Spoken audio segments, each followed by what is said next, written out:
前阵子 MBTI 很红的时候，很多人都在讨论你是 I 人还是 E 人。不过现在这个问法可能已经不流行了，因为最近在韩国社群上面，有些人可能会改问你今天是什么烤吐司，但这其实不是另外一种人格测验，比较像是用来确认对方身心状况的方式。今天就让我们一起从韩国社群上面的吐司迷因开始，聊聊韩国的倦怠现象吧。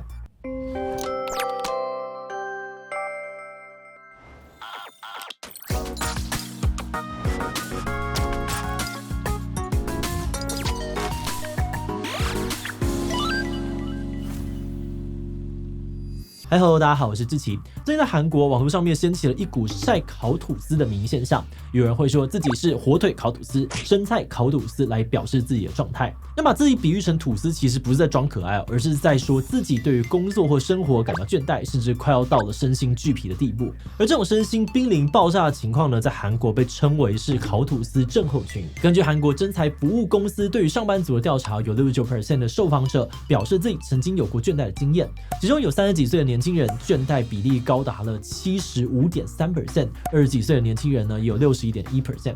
那近年在韩国，不只是出现大量对于工作倦怠的人，连选择躺平的年轻人都逐年的变多，甚至创下历史新高。而且呢，这些躺平的人也不只是对于人生或工作无欲无求，而是直接不工作了。那今天我们就要来聊聊烤吐司症候群是什么，韩国躺平问题有多么严重，为什么这些躺平族连工作都不想找了呢？不过在开始今天讨论之前，先让我们进到工商服务时间。你是否跟我一样有减重复胖的惨痛经验呢？特别气馁哦！我和减重名医宋叶人一起推出了外食减重学线上课程，能带你根据体质避开复胖地雷，让好不容易瘦下来的你不再因为3餐外食、没有空运动等等原因让体重回到原点。课程首先呢会带你掌握外食判断指南，一眼就能够根据食材的类型与烹调的方法来找到好吃、便利又能够瘦的日常外食。而如果想要杜绝复胖，那就一定要认识影响减重成效最关键的荷尔蒙体质，根据体质调整作息与饮食来减重，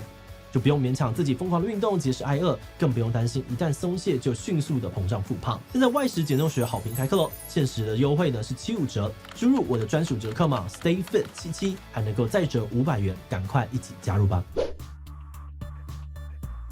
烤吐司症候群呢是一个从韩国流行起来的新兴词汇，它结合了英文单字 toast 跟 burnout， 是一种用来描述心理还有身体状态的词。那虽然这个概念呢并没有更明确的出处，但这个词已经在韩国的网络社群上面引起讨论，甚至成为一种今天你是哪一种烤吐司的迷因文化。目前烤吐司症候群呢已经延伸出了至少6种不同的状态，例如火腿烤吐司是指今天太累了需要解放一下，或是奶油烤吐司指的是累到快融化了急需补眠的意思。所以现在呢，只要在社群上面分享吐司的口味，就能够代表你今天的状态。那要解释烤吐司症候群的定义就要先从倦怠症候群说起。倦怠症候群呢，是指一个人身心都达到了极限，完全失去动力和精力的状态。而烤吐司症候群呢，是倦怠症候群的前兆，代表精力即将耗尽，但还没有完全枯竭的状态。这个意思是说，有烤吐司症候群的人还是可以完成日常工作，但会有高度的疲倦跟情绪消耗的感觉。而这种状态通常是长期的工作压力还有重复的日常生活导致的。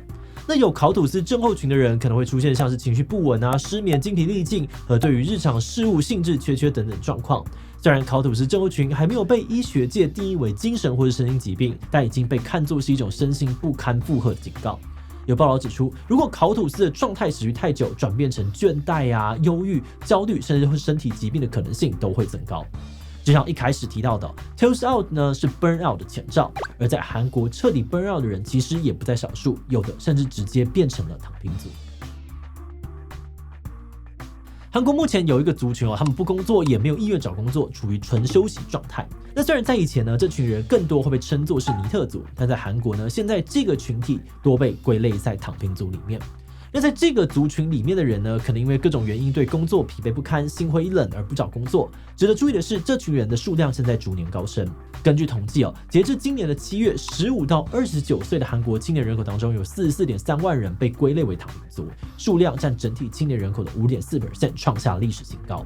有报道指出这些人呢不是因为疾病或者是残疾无法工作，而是主动选择退出劳动力市场。韩国 SBS 的新闻记者曾经询问部分躺平青年想不想工作，其中呢有 75.6% 的人直接表示他们不想工作。换算下来4名躺平族里面呢，有3个人连工作意愿都没有，而剩下的1个人则是觉得自己找不到理想的工作，所以就不找了。那这种类型的躺平族为什么会越来越多呢？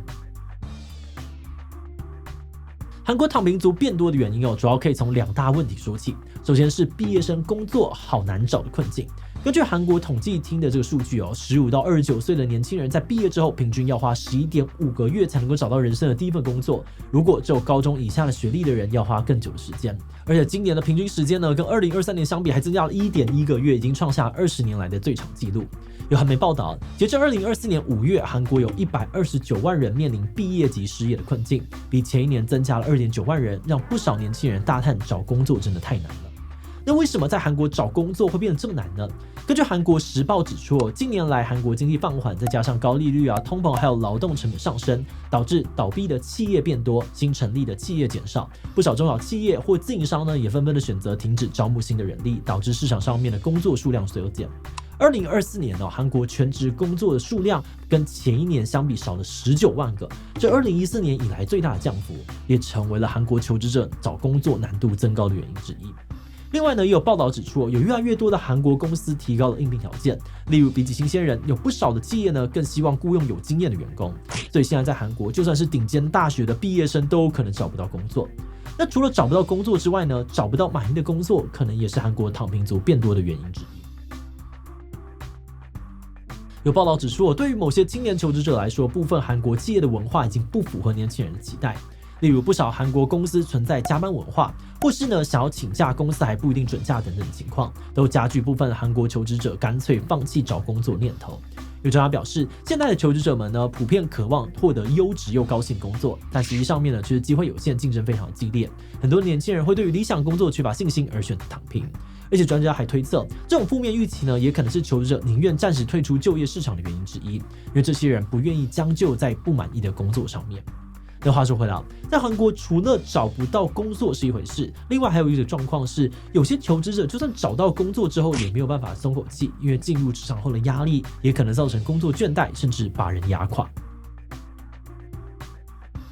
根据报道，在韩国呢，即使求职者成功的入职，但平均任职时间也只有18个月而已。而造成韩国劳工流动率攀升的主因，可能跟高工时还有低薪等等的问题息息相关。首先是加班情况严重的问题。2023年3月之前，韩国劳工每周工作时数上限是52个小时，也就是除了基本工时40小时之外，最多还可以加班12小时。这2年呢，韩国政府还曾经一度考虑要配合商界的要求增加生产力，演绎要把上限提升到69小时。不过后来因为民意的反弹，所以韩国政府已经重新的研拟政策。另外呢，根据数据显示，韩国每周工作超过50小时的劳工占了总体比例的 20%， 比 OECD 平均的13.6% 呢高出了 6.4%。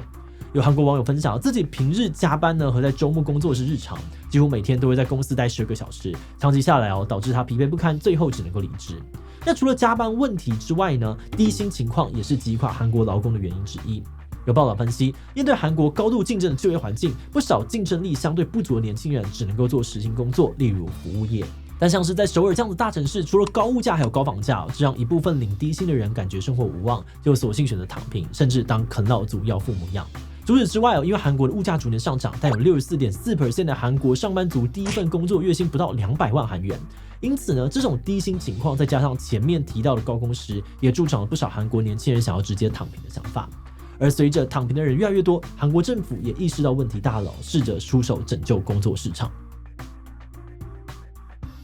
2023年，韩国政府曾经投入1兆韩元预算，透过扩大实习计划、增加国家技术技能资格考试津贴，还有提供工作咨询服务等等政策，试图帮助没有工作的年轻人重返社会。但有报道分析，从今年居高不下的躺平族数量来看呢，目前这些政策的成效可能不太理想。有专家认为对于15到29岁的求职者来说，他们期待的可能不只是增加就业辅助的政策，而希望有更多优质的工作机会。所以如果优质的工作不够多，那这些政策对他们来说可能帮助有限。那今年年初，韩国政府有加码提出青年就业支援金，工作者呢只要在制造业或者中小企业里面担任正式员工，连续工作3个月以上就有资格申请，而且上满6个月的班呢，还可以获得约4.7万台币的奖金。那虽然截至目前为止还没有数据显示这个现金奖励的成效，不过韩国中央大学经济系教授提出想法，表示只有中小企业的职场环境改善，才能够让工作者改变想法，愿意待在公司继续的工作。我们第一次看到烤吐司症候群这个词的时候，觉得蛮有趣的，原本还想说，这是什么新迷因吗？但后来仔细查资料才发现，原来这个词背后有些更深层的社会问题。才突然觉得烤吐司可能不再只是搞笑迷因，更像是一种求救信号。而且更严重的是，如果吐司不小心烤焦了，那跟彻底放弃或选择躺平的距离好像又更近了一点点。像我们之前的哈系列呢，有一集是在讨论这个台湾的躺平族嘛，里面就有提到，台湾的躺平族乍看起来呢是不买房、不结婚、不努力，也没有什么生活欲望，但其实他们很多人还是很努力的工作，只是觉得即使努力也无法实现理想，所以才选择改变生活方式。那在做这集之前呢，我们原本也以为韩国状况可能类似，所以当我们看到韩国年轻人躺平竟然是直接不工作时，就觉得很意外。